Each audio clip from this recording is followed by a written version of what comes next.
The unspeakable crimes of Sugar Ray Leonard remained hidden behind the glitz of championship belts and Olympic gold. For decades, the world celebrated a boxing hero whose carefully crafted public image masked troubling personal demons. Today, we examine how one of boxing's most beloved figures led a double life that few fans ever truly knew about. Born in 1956 in Wilmington, North Carolina, Leonard emerged as one of boxing's brightest stars. His dazzling footwork, lightning-fast hands and tactical brilliance earned him world championships across 5 weight divisions. With 36 victories in 40 professional fights, Sugar Ray became America's golden boy, the clean-cut champion who could do no wrong in the public eye.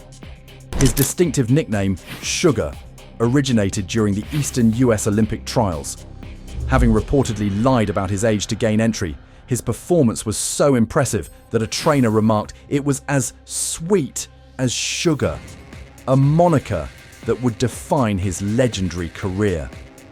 The nickname deliberately evoked the legacy of Sugar Ray Robinson, considered by many to be the greatest pound-for-pound boxer who ever lived.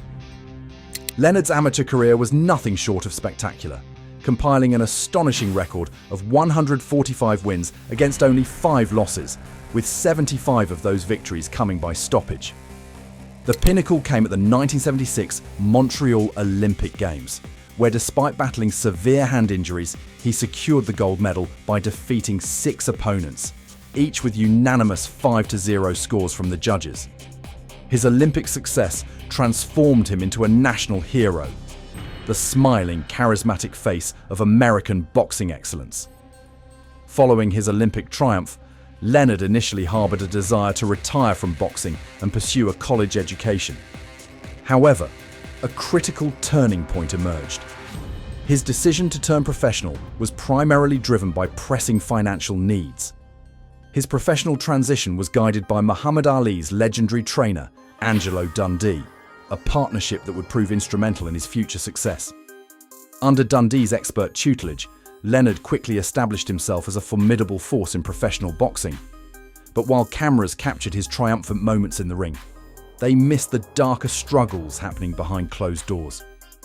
In 2011, Leonard released his autobiography, The Big Fight: My Life in and Out of the Ring, revealing shocking truths that shattered his pristine public image.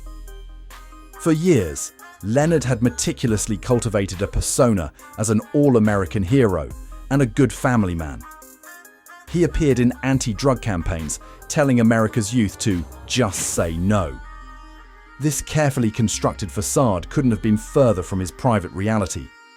Perhaps most disturbing were Leonard's own admissions about his treatment of his first wife.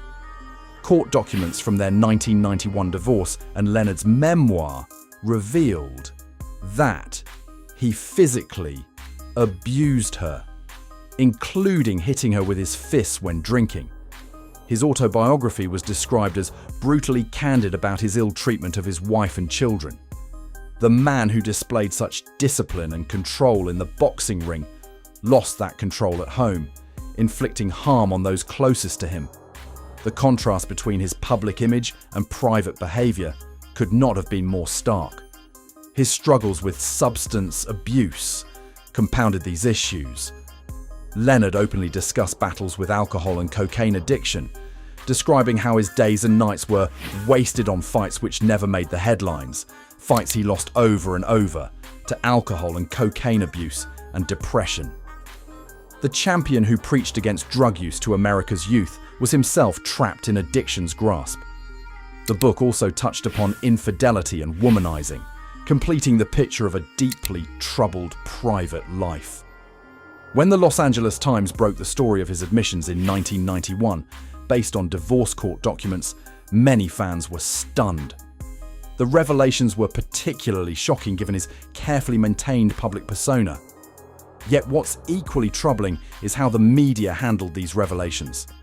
A critical analysis of media coverage from that period shows that despite the significance of the domestic violence allegations, 3 major newspapers, the Los Angeles Times, the New York Times, and the National Sports Daily, predominantly framed the story as a drug story, largely ignoring or minimizing the domestic abuse aspect.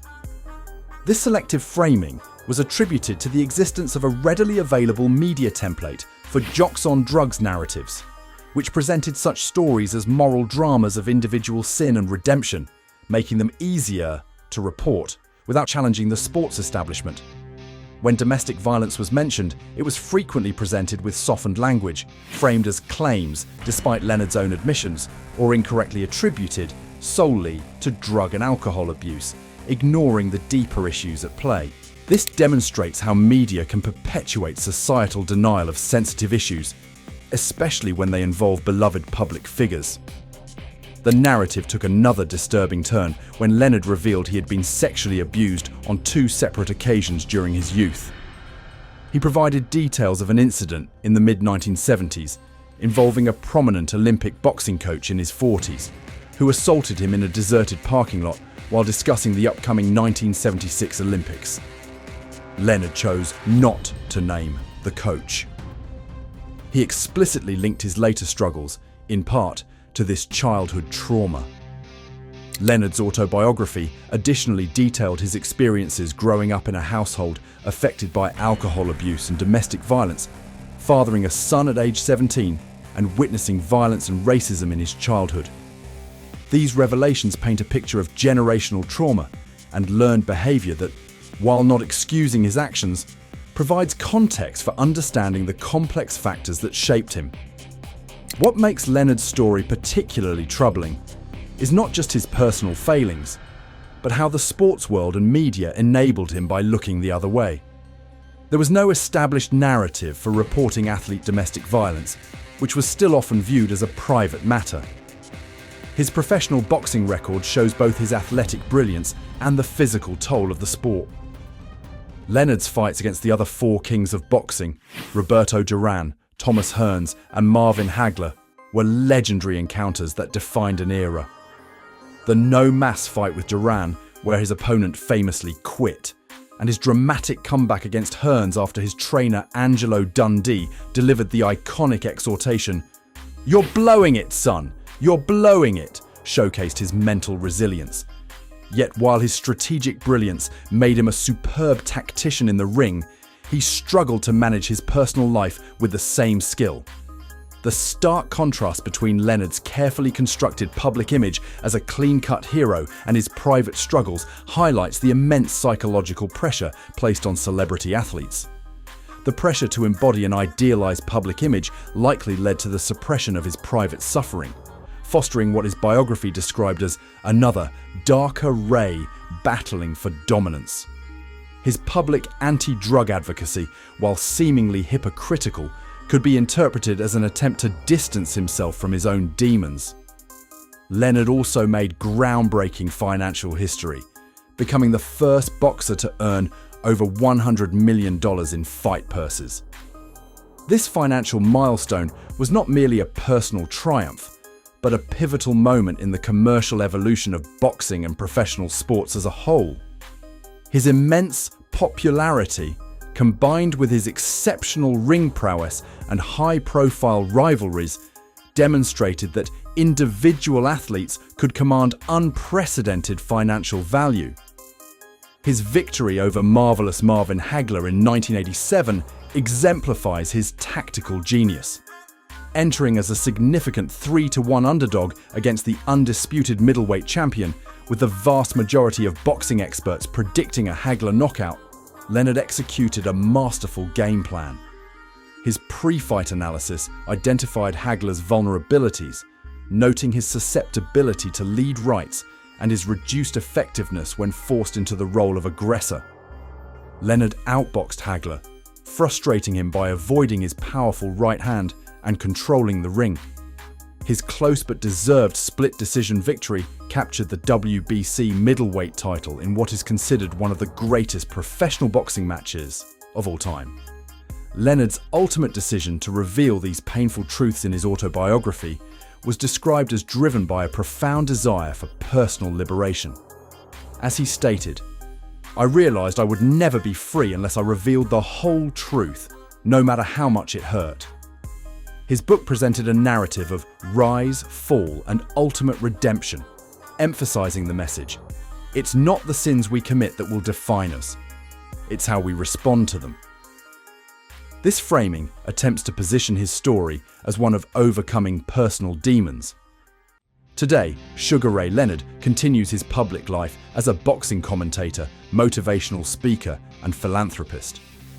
He established the Sugar Ray Leonard Foundation in 2009, dedicated to juvenile diabetes research. At age 68, he remains physically active and engaged in charitable work. But the lesson of Sugar Ray Leonard's story isn't about redemption. It's about accountability and our collective responsibility to confront uncomfortable truths. For too long, the sports world has celebrated athletes for their physical achievements while ignoring or excusing their harmful behavior. When we elevate athletes to hero status without acknowledging their full humanity, including their capacity for causing harm, we create a dangerous disconnect from reality. The media's complicity in this narrative cannot be overlooked. By prioritizing the more palatable drug addiction storyline while minimizing domestic violence, major publications reinforce the notion that some forms of harmful behavior are more acceptable to discuss than others. This selective reporting protects not just individual athletes, but the sports industry itself from deeper scrutiny. Leonard's story should remind us that behind the championships and fame often lie complex, troubled individuals. By confronting these uncomfortable truths, rather than looking away, we can begin to address the root causes of violence and abuse in our society. Only then can we truly learn from the painful lessons of Sugar Ray Leonard's double life. Particularly troubling is not just his personal failings, but how the sports world and media enabled him by looking the other way. This revealed a symbiotic relationship between newspapers and organized sports, where narratives that might fundamentally critique their institutions were often avoided. Conversely, there was no established narrative for reporting athlete domestic violence, which was still often viewed as a private matter. His professional boxing record shows both his athletic brilliance and the physical toll of the sport. He won his first 27 professional fights before experiencing his first defeat.